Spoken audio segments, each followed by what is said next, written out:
Kanjo tanhichone. Hello, my friends. Welcome to another episode of Apache Stealth.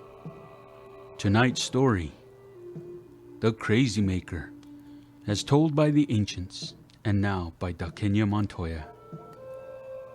Spider Old Woman, Hashkee, weave together the heavens and Mother Earth as the Great Spirit had instructed her to do. In our culture, she is best known as the one who brings order to chaos. Hashkee has always shown herself to those who know and believe in her. To those who don't believe, they will only see a spider and its web.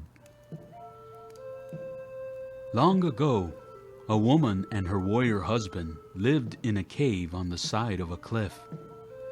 The woman gave birth to a son just after her husband was killed in battle. She named her son Hashkee. Hashkee grew up to be quite handsome and charming, but in spite of his mother's kindness and love, he had a terrible temper.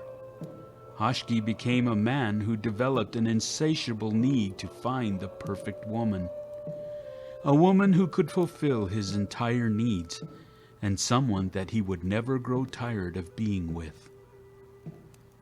One day, Hashkee climbed down the cliff on a rope and followed the secret path to the nearest village to find a wife.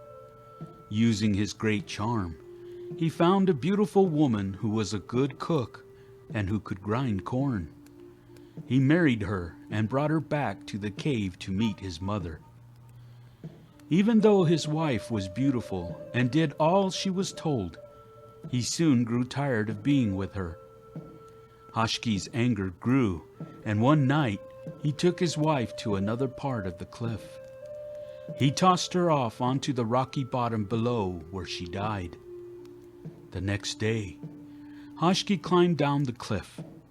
He followed the secret path to a different village to find another wife.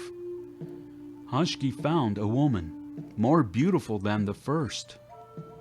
This woman was a better cook and could grind corn better than the first wife.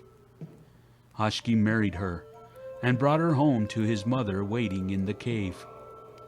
But again, Hashkee grew tired of this one as well, and he soon threw her off the cliff. This was becoming a habit for Hashkee. The villagers figured out what Hashkee was doing with all his wives. They refused to let him marry any more of their women. Hashkee became angrier and was now stealing new wives from around the villages. But the same fate met all those beautiful women. All of their bones lay white in the sun far below the cliffside home. Hashkee had a very powerful spirit friend since his childhood, who was called the Spirit of the Storm. Spirit of the Storm was the one who would show Hashkee where to find these new wives.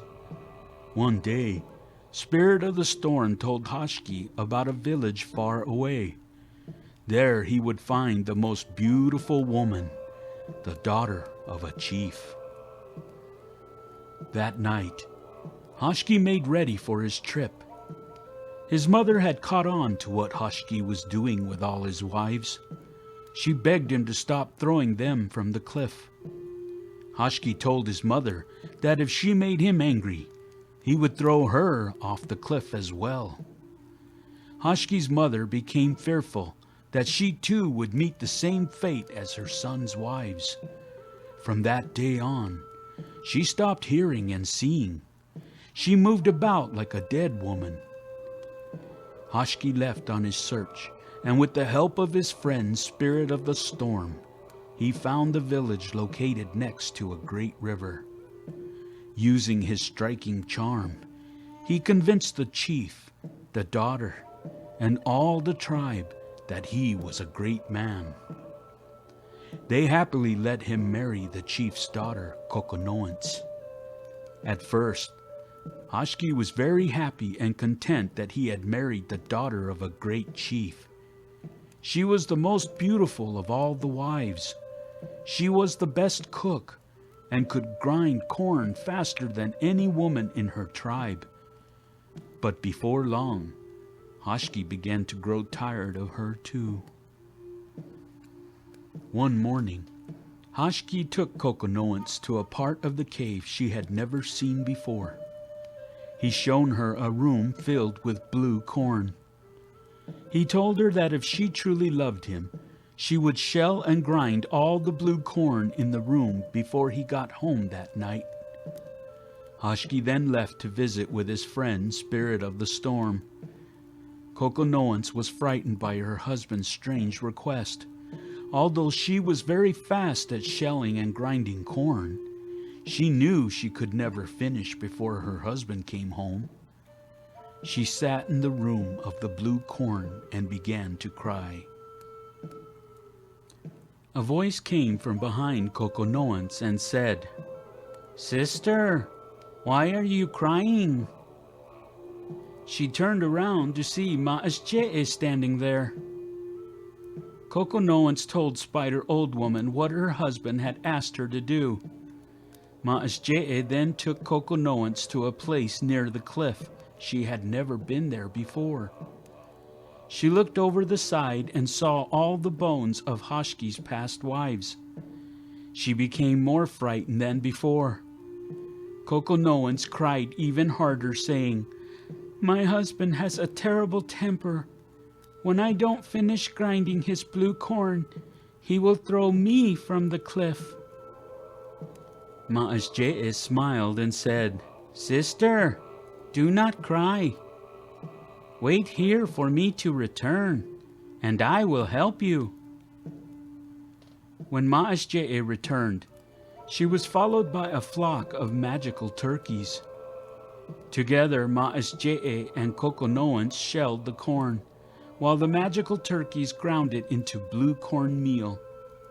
Before long, there was a huge pile of corn meal in the middle of the storeroom.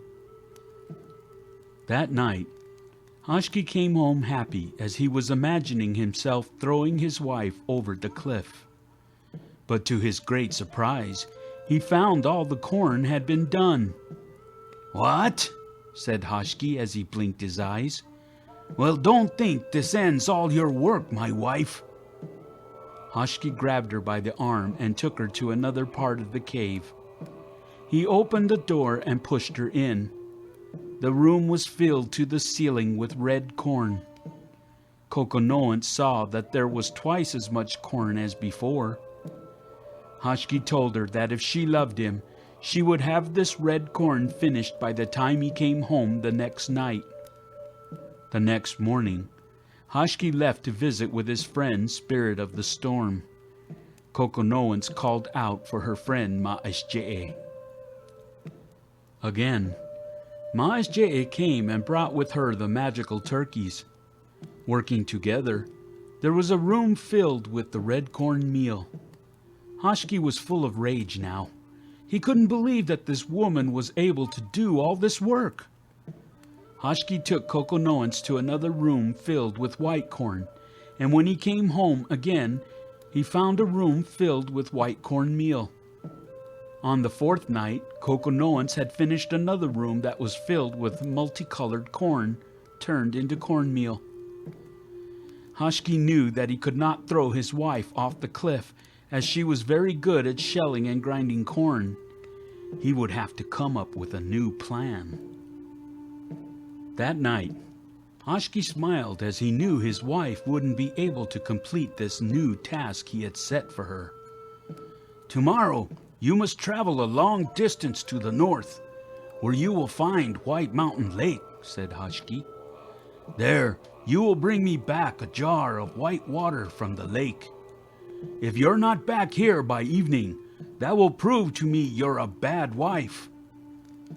"But I heard that path goes over the mountains," said Koko'noiints. "It's too far to walk that distance in one day." "Then I will throw you over the cliff," laughed Hashkee. Koko'noiints cried. The next morning, Koko'noiints grabbed her jar and headed towards the White Mountain. She had traveled a long way, but the White Mountain still lay far off in the distance. Koko'noiints sat down and cried. "Sister, why are you crying?" asked Ma'asje'e. Koko'noiints told her all that had happened between her and her husband. "There is no way you can reach White Mountain Lake," agreed Ma'asje'e. "Sit here, and I will help you. Now watch the mountains." Koko'noiints watched the mountains as they began to move towards her. In a blink of an eye, White Mountain Lake was at her feet.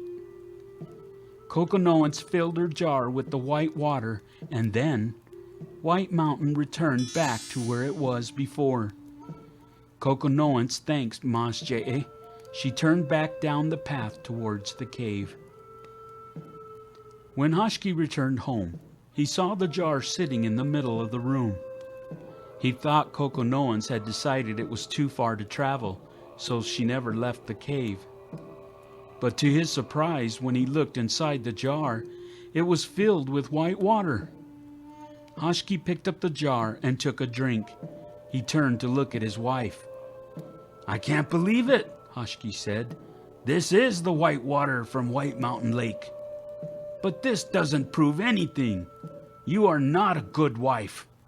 Tomorrow you must prove your worth by bringing me the blue water from Blue Mountain Lake." Koko'noiints' jaw dropped open. Then she said, "But the Blue Mountain Lake is twice as far as White Mountain Lake. I know the path is impassable this time of year." Although she cried and tried to beg her husband, he just ignored her. "Just remember what will happen if you fail," said Hashkee. The next morning, Koko'noiints was again traveling with the jar. She was headed south towards the Blue Mountain when she heard a voice. "Sister, where are you going?" asked Ma'asje'e. Koko'noiints told her what had happened between her and her husband. "That is too far. You could never reach it," agreed Ma'asje'e. "I cannot bring the Blue Mountain to you this time. Your husband is planning on following your tracks. Give me the jar and your shoes. I will make the journey for you." When Hashkee came home, he found the jar of blue water in the middle of the room. He became so angry that Koko'noiints thought he would throw her off the cliff for sure. Instead, he said, "You are a terrible wife, the worst one I ever had. You are evil, a Yapano, a skinwalker. I am going away for 4 days to follow your tracks. That should be enough time for you to realize what a terrible wife you are. When I return, if you are not dead from your shame, then I will throw you from the cliff." Hashkee dragged Koko'noiints by the hair to the edge of the cliff and pushed her head down. In the moonlight, she could see all the bones of Hashkee's wives scattered around the bottom. He left her there to cry and went to bed. The next morning, Hashkee set out to follow her tracks to Blue Mountain Lake. Koko'noiints was still sitting at the edge of the cliff, crying hard. She thought she would die just from crying. She wanted to try to run away, but Hashkee took the rope they used to climb the cliff into the cave. Just then she heard a voice. "Sister, why are you crying?" asked Ma'asje'e. Koko'noiints told her all that happened. "Don't be afraid," said Ma'asje'e. "Wait here, and I will return in 3 days." Koko'noiints returned to the cave, and Ma'asje'e went home. For 2 days, Ma'asje'e spun a silk thread long enough to roll up into a giant ball. On the 3rd day, she returned to the cave and led Koko'noiints to a secret place on the edge of the cliff. She handed the end of the silk thread to Koko'noiints. "Whatever you do, don't look back up at me until you have reached the bottom," said Ma'asje'e. "If you do, the thread will break and you will surely die as if your husband had thrown you off himself." Koko'noiints did exactly as she was told, and held on tight to the webbing. She did not look up until she was safely on the ground. Koko'noiints headed west towards her people's village, traveling all day. The sun was going down in the distance as she felt the warmth of it on her face. Koko'noiints was thinking of setting up camp for the night when she felt the wind begin to blow. She turned around to see black rolling clouds approaching her. There was no place to hide from the storm. "Sister," a voice called out to her. She saw Ma'asje'e standing nearby. "Let's go to my house," said Ma'asje'e. "Hashkee is up there, riding with his friend, Spirit of the Storm. They are searching for you." Koko'noiints became frightened when she heard what Ma'asje'e said. She quickly followed Ma'asje'e to her home.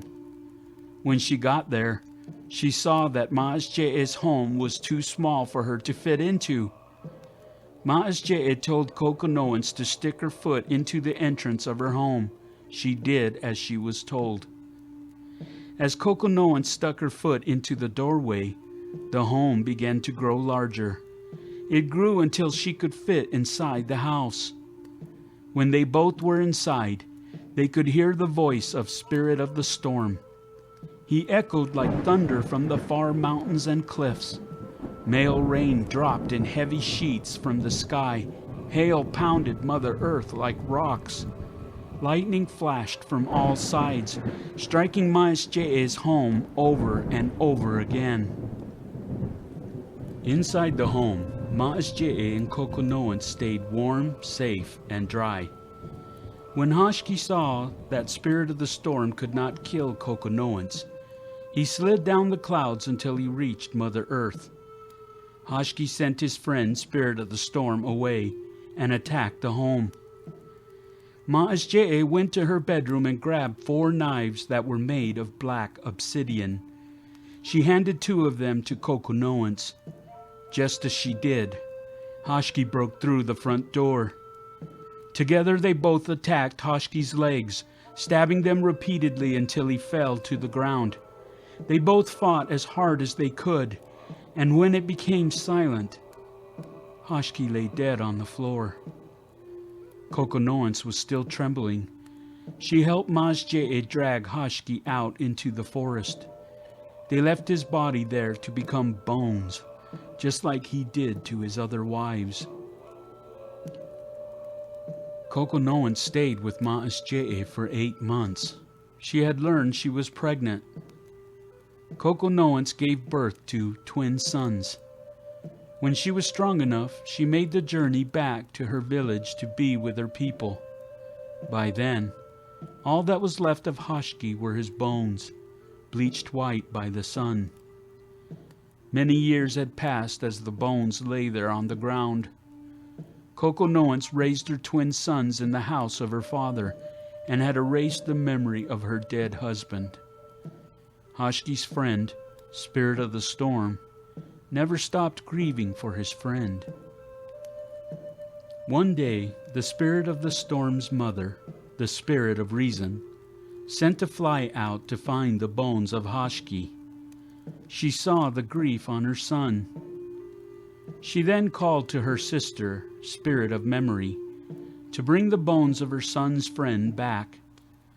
When Spirit of Memory returned with the bones of Hashkee, Spirit of Reason arranged them on the ground. She laid a heart among them and then covered the bones with a cloth.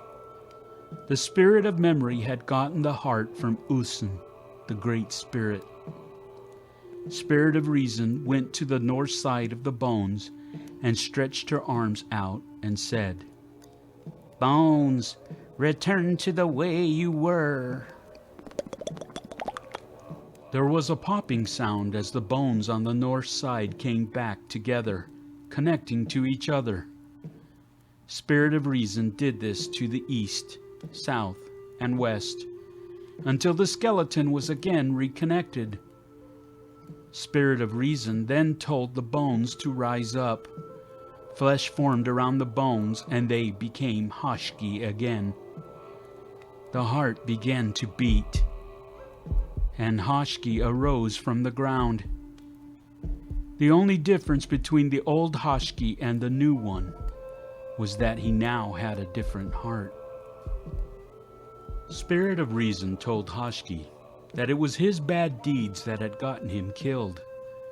She sent him back to his cave on the side of the cliff. From that day on, Hashkee was a different man. At first, his mother could not see or hear him. He had scared her so badly when he told her he would throw her from the cliff. It took her a long time to come out of the shell that she was living in. His mother found it hard to believe that her son could change his ways, but as time passed, she saw that he was different. As many kind deeds took away her blindness and deafness, slowly she gained faith in his transformation. Together, mother and son lived happily for years on the side of the cliff. Hashkee never bothered Koko'noiints or her children, and Spirit of the Storm had his friend back at last. There is a true lesson to be learned here in this story, as Maj'Jay wishes every man and woman to understand. No matter how good-hearted you may be, it is unwise to think you can change your spouse's heart if they have an evil one. Only the Great Spirit can give a person a new heart.